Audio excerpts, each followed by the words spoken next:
أعوذ بالله من الشيطان الرجيم بسم الله الرحمن الرحيم هذا وإن للطاغين لشر مآب جهنم يصلونها فبئس المهاد هذا فليذوقوه حميم وغساق صدق اللہ العظیم۔ یہ ہے متقی انسانوں کا ذکر کہ وہ جنت کے باغوں میں عیش کریں گے، اور جو سرکش اور باغی انسان ہیں اللہ کے مقابلے میں انسانوں کی پرستش کرتے ہیں، جنوں کی، فرشتوں کی، انبیاء و صلحاء کی، قبر میں مزاروں میں مدفون ایک انسانوں کی۔ اللہ فرماتا ہے کہ یہ طاغی انسان ہیں، سرکش اور باغی انسان ہیں، اپنے خالق کو، رازق کو، مالک کو چھوڑ کر انسانوں کے سامنے جھکتے ہیں۔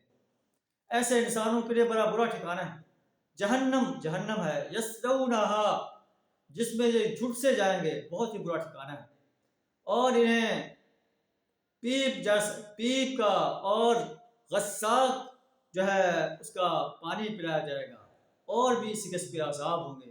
یہ فوج ہے مقتحم معکم، جو تمہارے طرف گھسا چلا آ رہا ہے۔ جہنم میں ایک دوسرے کو دیکھ کر کہیں گے ھذا فوج مقتحم معکم لا مرحبا بہم، ان کے لیے کوئی مرحبا نہیں، یہ آگ میں جانے والے ہیں۔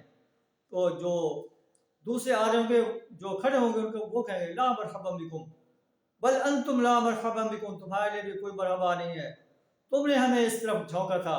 فبئس القرار، پس یہ جہنم بہت ہی برا ٹھکانہ ہے۔ اور وہ دعا کریں گے اللہ جن لوگوں نے ہمیں جہنم کے اندر ڈالا ہے، اس کا سبب بنے ہیں، فزدہ عذابا ضعفا فی النار، انہیں دگنا عذاب دے۔ پھر وہ کہیں گے ما لنا لا نری رجالا کنا نعدهم من الاشرار، آج ہم ان اشرار کو نہیں دیکھ رہے، یعنی اہل ایمان کو نہیں دیکھ رہے جنہیں ہم اشرار خیال کرتے تھے، انہوں نے دین میں آ کر فتنہ ڈال دیا ہے۔ کیا ہم ان کا مذاق اڑاتے تھے، یا ہم سے وہ زاغت عنہم الابصار، یا ہماری نظروں سے اوجھل۔ ان ذلک لحق تخاصم اہل النار، بے شک یہ سچی بات ہے، اہل دوزخ میں یہی جھگڑے ہونے والے ہیں۔ یہ کفار مکہ کو اور پوری دنیا کے سرکش اور باغی انسانوں کو وارننگ دی جا رہی ہے کہ تم جو اللہ کے نبی صلی اللہ علیہ وسلم کی دعوت کو جھٹلا رہے ہو، تمہارا یہ حشر ہونے والا ہے۔ اللہ سے دعا کریں ہمیں ایمان اور عمل صالح سے آراستہ کرنے کی توفیق عطا فرمائے، اپنے آپ کو ایمان اور عمل صالح سے آراستہ کرنے کی توفیق عطا فرمائے، شرک، کفر اور نفاق سے اپنی پناہ عطا فرمائے۔ وآخر دعوانا ان الحمد للہ رب العالمین۔